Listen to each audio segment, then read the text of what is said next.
Nous allons passer maintenant à regard croisé. Ce soir, nous parlerons de l'Afrique, la France qui acte officiellement la fin du franc CFA en Afrique de l'Ouest. On va parler du Burundi, la présidentielle historique sous Covid et également sous huis clos. Nous irons en Afrique du Sud où les projections des scientifiques sont un peu alarmistes. On s'attend à 1 million de cas de coronavirus et au moins 40 000 morts d'ici novembre. Et puis le Covid organise le remède malgache en expérimentation à Lomé. Ce sera le dernier sujet. Pour évoquer tous ces sujets autour du plateau, ce jeudi, Jérôme Sossou est avec moi. Bonsoir Jérôme. Oui, bonsoir Samuel, bonsoir téléspectatrices et téléspectateurs. Bonsoir. Credo d'été. L'échauffement a été intense. Bonsoir Samuel, c'est un plaisir de retrouver mon cher aîné Jérôme sur ce plateau, ensemble pour décrypter l'actualité. Nous commençons avec la France qui a entériné officiellement mercredi la fin du franc CFA qui devrait dorénavant s'appeler l'ECO, mais sans renoncer pour autant à son engagement financier en Afrique à un moment où le continent est frappé par la crise du coronavirus. Le rôle de la France évolue pour devenir celui d'un strict garant financier de la zone, a expliqué le ministre des Affaires étrangères Jean-Yves Le Drian. Les engagements sont tenus et nous sommes au rendez-vous, a-t-il affirmé lors d'une audition mercredi après-midi devant la Commission des Affaires étrangères de l'Assemblée nationale. Credo Tété, ce qui est présenté par la France comme une avancée majeure, est plutôt vécu sur le continent comme du saupoudrage. Oui, du saupoudrage, parce que si on considère le show qui a été fait en Côte d'Ivoire, à Abidjan, avec Alassane Dramane Ouattara, donc on se dit, au moment où c'est la CEDEAO qui goupillait, disons, le débat, la lutte, on a vu que rapidement, c'est l'UMOA, monsieur le président de la Côte d'Ivoire, a utilisé son titre de chef d'État du président de la conférence des chefs d'État de l'UMOA et rapidement sa réticence s'était muée, disons, à une certaine adhésion, mais une adhésion assez cachée, une adhésion qui cachait beaucoup de choses. Donc aujourd'hui, avec cette surprise de la France de dire que ils sont aujourd'hui partants, mais il y a toujours des interrogations. Donc, on doit interroger la fixité du franc CFA par rapport à l'euro. On doit également débattre de la parité. Est-ce que la nouvelle monnaie de la CEDEAO, est-ce que cette monnaie de l'Afrique francophone, est-ce que cette monnaie sera toujours, disons, dupliquée du côté de la France? Il y a beaucoup de questions qu'il faut poser et auxquelles il faut trouver des solutions, bien des approches de solutions. Sinon, je considère, disons, les propos, ce qui s'est passé en France la dernière fois, comme un des effets d'annonce. Jérôme Sossou, vous pensez que ceux qui ont combattu pour que les pays de la CEDEAO qui ont en partage la même monnaie, le franc CFA, aient une indépendance monétaire et que la zone CEDEAO ait sa monnaie unique, c'est à cela qu'ils s'attendent à l'annonce de la France, là, ce qu'on voit là, c'est à ça qu'ils s'attendaient? Mais de toute façon, si on se rappelle de la conférence des présidents de la CEDEAO, d'avant même la décision de Alassane Ouattara le 21 décembre, avec en présence d'Emmanuel Macron, l'écho même posait déjà problème entre les chefs d'État africains. On ne sait pas encore qui sont d'accord pour l'écho, qui ne sont pas encore d'accord pour l'écho. Et donc pour moi, si aujourd'hui la France donne l'impression d'accepter mettre fin à ce franc CFA-là, moi je crois que le problème persiste, le problème existe à l'État. Parce qu'il va falloir que les chefs d'État, d'abord de la CEDEAO, même les chefs d'État de l'UEMOA, s'accordent sur l'écho d'abord, avant qu'on ne pense à mettre fin même au franc CFA. J'écoutais Nicolas Lawson aujourd'hui qui disait que la France véritablement n'avait pas accepté de cœur mettre fin à...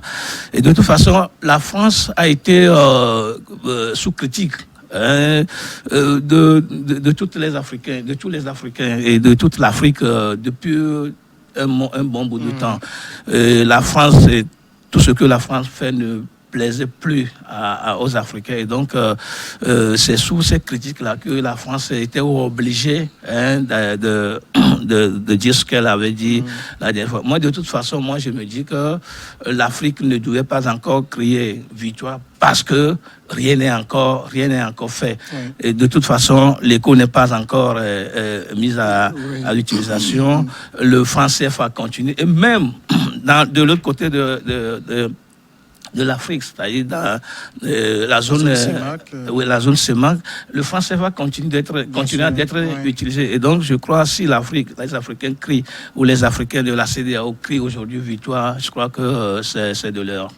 Alors, ce qu'on a annoncé là, c'est comme simplement, puisque la dernière fois, au niveau d'Abidjan, il a été décidé 3 choses. Il y aura le changement de nom, CFA en écho, le retrait des représentants français et des instances de gouvernorat du franc CFA, mais également la fin du dépôt des réserves au niveau de la France.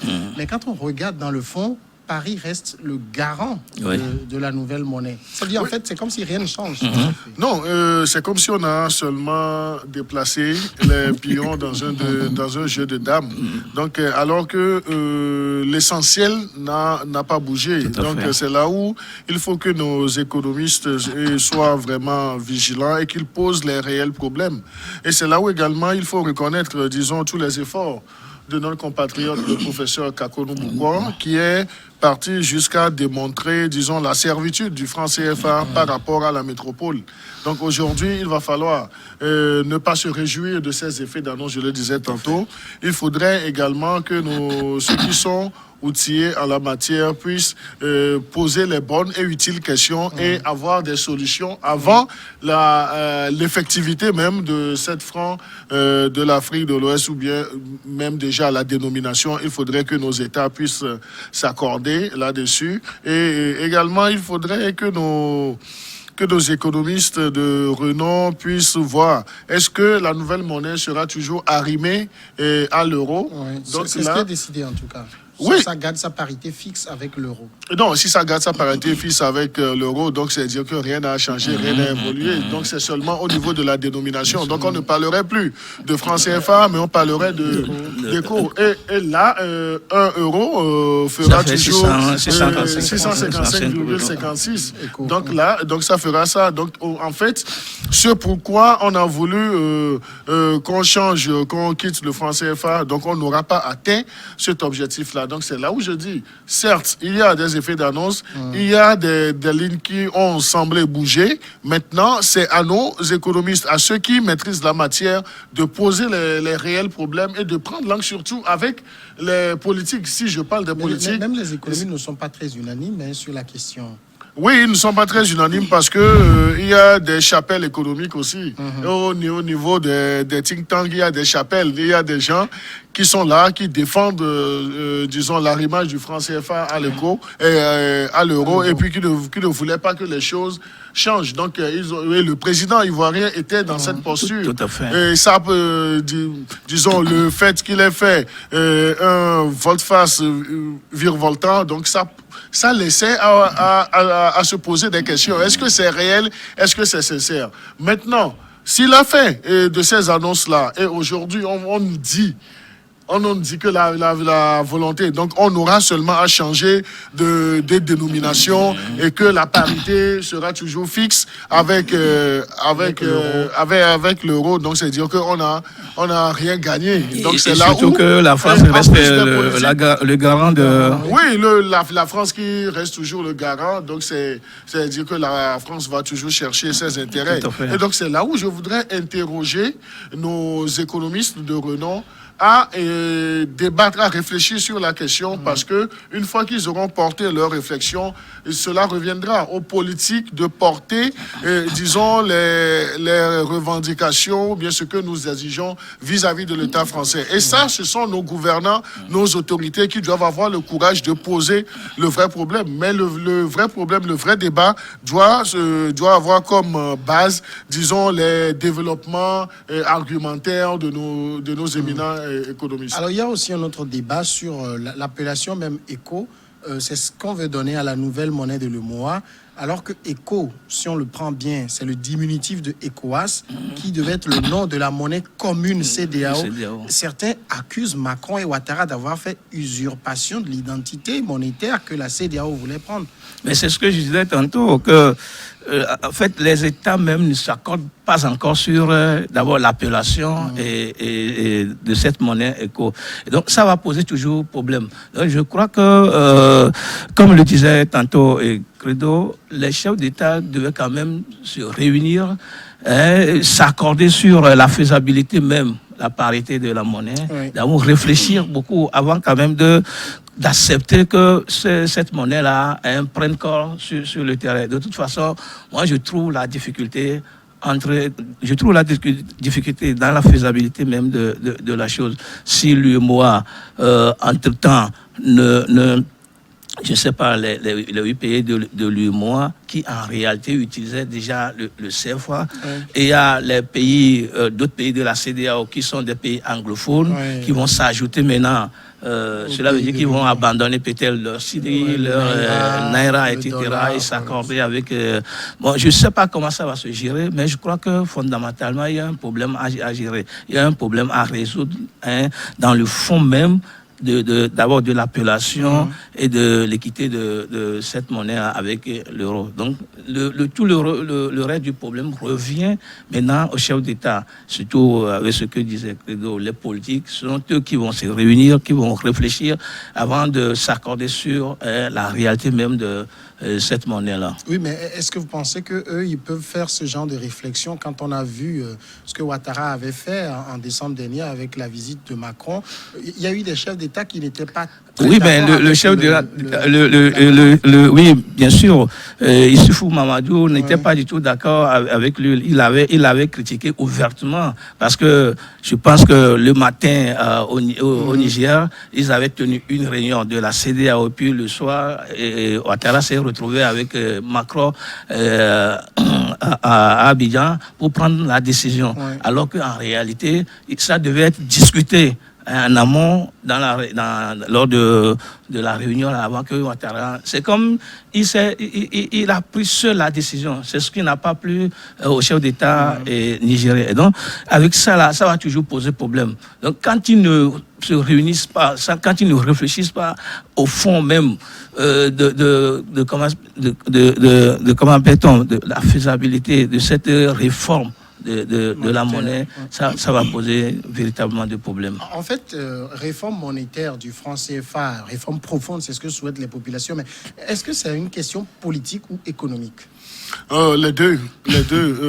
Politique parce que c'est le stade final de discussion avec, je le disais, la métropole, donc on voit la France derrière, mais la réflexion à la base doit être menée par les économistes parce que avec toute l'expérience faite avec le franc CFA par rapport au franc français dans un premier temps et ensuite à l'euro, donc on a vu que c'est le franc CFA qui a perdu beaucoup.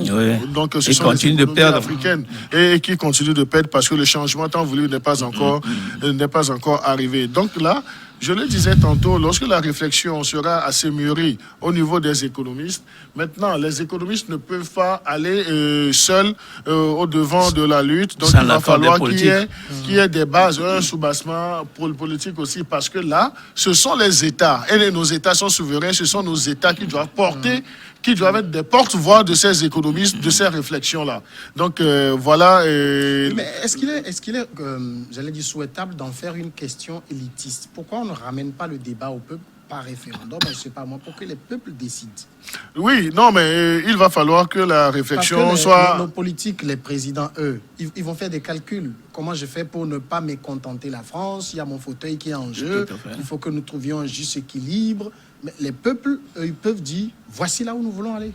Oui, ramener le problème d'un niveau élitiste à un niveau de la majorité de la base. Donc ça aussi dénote d'une volonté des hommes politiques, parce que nos politiques voudront bien ou bien ne voudront pas aller sur ce niveau-là. Parce que du moment où vous leur avez confié, disons, les suffrages, c'est qu'ils doivent l'exercer dans un délai. Donc ils vont le dire. Mais si ils ne trouvent pas d'intérêt, ils s'estiment à même de mener le débat au niveau politique avec la France, donc ils vont vouloir le faire. Parce qu'il faut éviter aussi certaines choses, c'est de ramener tout le temps le débat au niveau du peuple. Mais cela ne voudrait pas dire que les aspirations du peuple doivent être éludées. Donc les aspirations du peuple doivent être portées. Et c'est là où réside l'essentiel du travail de ces économistes-là. Les économistes doivent faire le travail. Je crois que c'est pas seulement les économistes. Donc, il y a des sociologues aussi. Donc il y a assez de branches qui doivent faire le travail de la réflexion. Et ce sont les fruits de ce travail-là qui seront portés par les hommes politiques, quitte à ce que ces hommes politiques aient la volonté de défendre ce qu'on leur a demandé de défendre.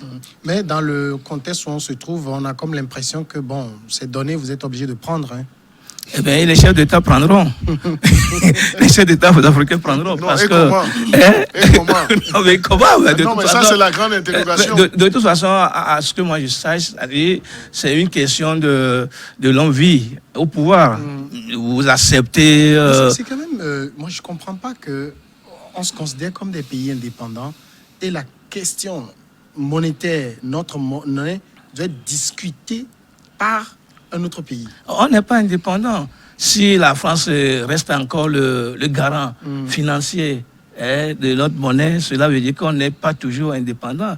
Et la France ne voudra jamais perdre dans ça, étant donné que, bon, elle se dit, elle va contrôler, elle va voir, elle va regarder dedans. La France ne va jamais vouloir perdre. Maintenant, ces présidents, ces chefs d'État africains qui vont oser s'opposer à cela, ils auront affaire avec leur fauteuil présidentiel. C'est en cela je disais qu'ils prendront forcément, surtout que... Est-ce que ça, ce ne sont pas des insinuations que de ramener le débat au fauteuil présidentiel? Non, pas du tout, pas du tout. C'est une réalité palpable. Non, c'est une réflexion à votre niveau. Non, mais c'est une des réactions d'ailleurs, c'est une réalité d'ailleurs, parce que il y a bon nombre de ces chefs d'État africains qui... La réalité, là. Non, mais laisse-moi aller au terme de Marc, juste une courte pause, on va observer la première mi-temps et on revient après.